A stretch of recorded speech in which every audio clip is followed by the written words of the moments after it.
இன்றைக்கி நம்ம பார்க்க போகிறது வந்து நல்ல ட்ரெடிஷ்னலான எல்லாருக்கும் தெரிஞ்ச ரொம்ப எல்லாருக்கும் பிடிச்ச ஈஸியான அரிசி உப்புமா எப்படி பண்ணுறது தான் பார்க்க போகிறோம். நாம் விஆர் வேர்ல்ட் நேயர்களுக்கு வணக்கம். இன்றைக்கி விஆர் கிச்சனில் அரிசி உப்புமா எப்படி பண்ணுறதுன்னு பார்க்கலாம். அதுக்கு முன்னாடி அதுக்கு தேவையான பொருள் என்னென்னு பார்த்துட்டு வந்துடலாம் வாங்க.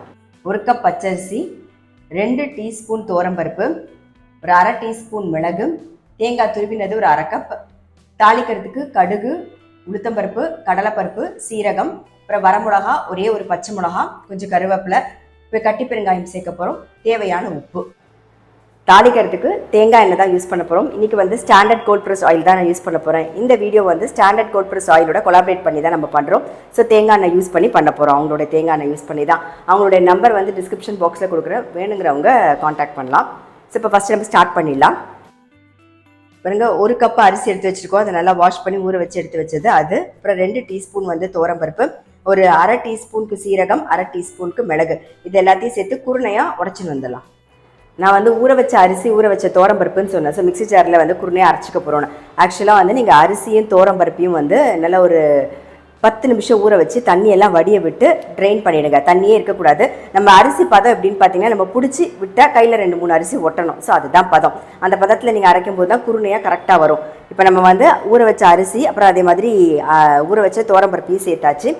மிளகு நம்ம வரமிளகா சேர்க்க போகிறோம், பச்சை மிளகாவும் சேர்க்க போகிறோம். அப்படிங்கிறதுனால மிளகும் இருக்குது. ஸோ காரம் மட்டும் உங்களுக்கு தகுந்த மாதிரி பார்த்து போட்டுக்கோங்க. இப்போது ஒரு 1/2 டீஸ்பூனுக்கு சீரகம், ஒரு 1/2 டீஸ்பூனுக்கு மிளகு,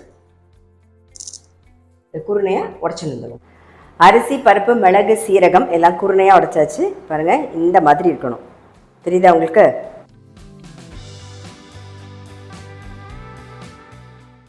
இப்போ அரிசி உப்புமா அப்படி பண்ணுறது தான் பார்க்க போகிறோம்.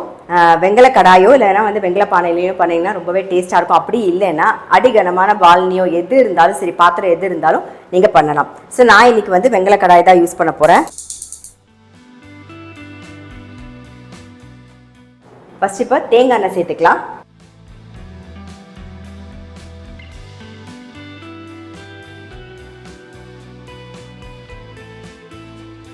அரிசி உப்புமா தேங்காய் எண்ணெயில் பண்ணால் தான் ரொம்ப டேஸ்ட்டாக இருக்கும். இப்போ தேங்காய் எண்ணெய் விட்டுட்டோம், நல்லா காஞ்சிடுத்து. தாளிக்க வேண்டியதெல்லாம் தாளிச்சிடலாம். கடுகு, உளுத்தம்பருப்பு, கொஞ்சம் கடலைப்பருப்பு,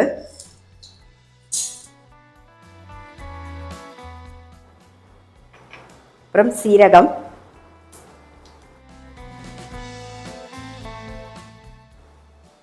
ட்ரெடிஷ்னலாக வரமிளகா மட்டும்தான் சேர்ப்பாங்க. பட் நான் வந்து பச்சை மிளகாயும் சேர்ப்பேன். அதனால் ஒரே ஒரு பச்சை மிளகா, ஒரு வரமிளகா எடுத்திருக்கேன்.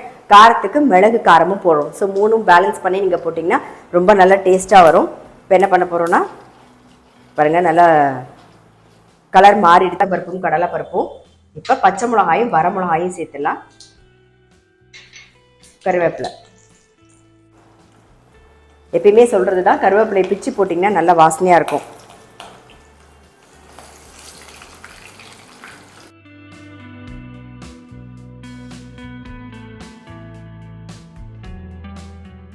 இப்போ பெருங்காயம் கொஞ்சம் சேர்த்துக்கலாம். நம்ம வந்து 1 கப்பு அரிசி எடுத்துருக்கோமா, ஸோ அதுக்கு வந்து 4 கப்பு தண்ணி கரெக்டாக இருக்கும். ஸோ நீங்கள் எந்த கப்பில் எடுத்துக்கிறீங்களோ அதே கப்பில் விடுங்க.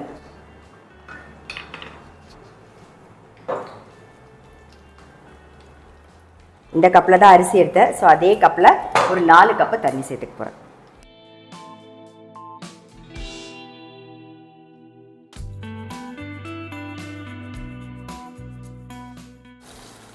இல்லை, துவரம்பருப்பும் சேர்த்துருக்கோம், அதுவும் வேகணும். அரிசி எல்லாம் சேர்ந்து வெந்து வரணும். அதனால் 3, இப்போ 4.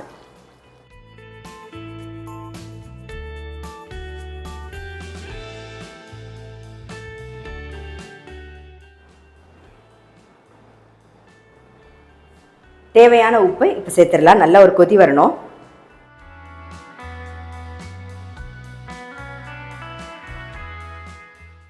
இப்போ மூடி வச்சிடலாம். தண்ணி மட்டும் கொதிக்கட்டும். இப்போ தண்ணி நல்லா கொதிச்சிருக்கோம்.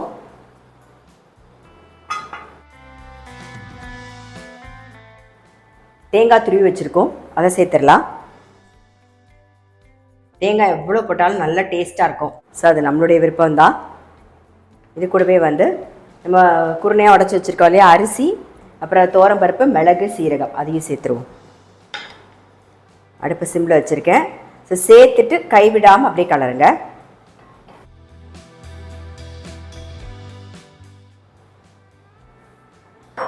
நல்லா ஒரு மிக்ஸ் பண்ணிவிட்டு மூடி வச்சுட்டு அப்படியே விட்டுருவோம். நல்லா வேகட்டும்.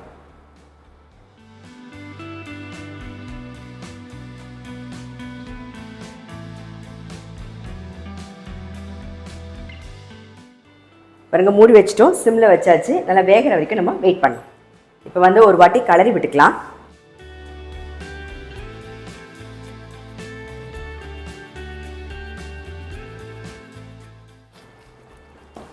நல்லா கலரி விட்டாச்சு.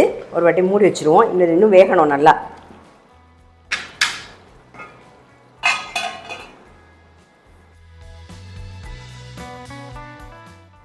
பாருங்கள் நடுவில் வந்து ஒரு 2 வாட்டி கலரி விட்டுட்டேன். இப்போ நல்லா வெந்திருக்கும். ஆற அப்படியே நல்லா உதுராக ஆகிடும். பாருங்கள் நல்லா வெந்திருக்கு. இதை அப்படியே மூடிட்டு சிம்லேயே விட்டுருங்க. சிம்லேயே விட்டிங்கன்னா நல்லா அடியில் வந்து நல்லா ரோஸ்ட்டாக வந்துடும். அந்த காந்தல் சொல்லுவாங்களே நல்லா அழகாக வந்துடும். வீட்டில் கண்டிப்பாக பார்த்தீங்கன்னா அரிசி உப்புமா சாப்பிட்றாங்களோ அந்த காந்தலுக்கு தான் கண்டிப்பாக சண்டை வரும் வீட்டில் இருக்கவங்களுக்கு. எனக்கு கொஞ்சம் உனக்கு கொஞ்சம் சொல்லிட்டு அது செம்ம டேஸ்ட்டாக இருக்கும். அதனால் நான் என்ன பண்ண போகிறேன்னா அப்படியே சிம்லேயே வச்சு அப்படியே விட்டுற போகிறேன். விட்டிங்கன்னா நல்லா அழகாக ரோஸ்ட் ஆகி நல்லா வந்திருக்கும். அப்புறமா சேர்ந்து மிக்ஸ் பண்ணி நம்ம சாப்பிட்றதுக்கு நல்லாயிருக்கும். ஸோ அது அப்படியே இருக்கட்டும், சிம்லேயே இருக்கட்டும்.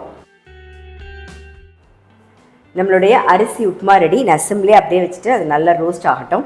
இதுக்கு தொட்டுக்கிறதுக்குன்னு பார்த்தீங்கன்னா நல்லா வெத்த குழம்பு நல்லாயிருக்கும். அப்படி இல்லைன்னா கத்திரிக்காய், கொத்தமல்லி, பச்சை மிளகா போட்டு ஒரு சட்னி அரைப்போம். அது ரொம்பவே டேஸ்ட்டாக இருக்கும். கொஞ்சம் தண்ணியாக இருக்கணும், ரொம்ப வந்து கெட்டிமாக அரைக்கக்கூடாது. ஸோ அந்த சட்னி நல்லாயிருக்கும்.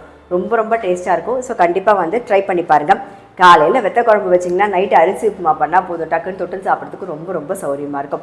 அரிசி உப்புமா எல்லாரும் பண்ணுறது தான். இந்த மாதிரி ட்ரை பண்ணி பார்க்கல, இது வரைக்கும் நாங்கள் ட்ரையே பண்ணி பார்க்கல அப்படின்னு நினைக்கிறவங்க கண்டிப்பாக வந்து ட்ரை பண்ணி பாருங்கள். அது மட்டும் இல்லை, எங்களோட VR வேர்ல்ட் சேனலில் சப்ஸ்கிரைப் பண்ணுங்கள், லைக் பண்ணுங்கள், கண்டிப்பாக உங்கள் ஃப்ரெண்ட்ஸ்க்கும் ஷேர் பண்ணுங்கள்.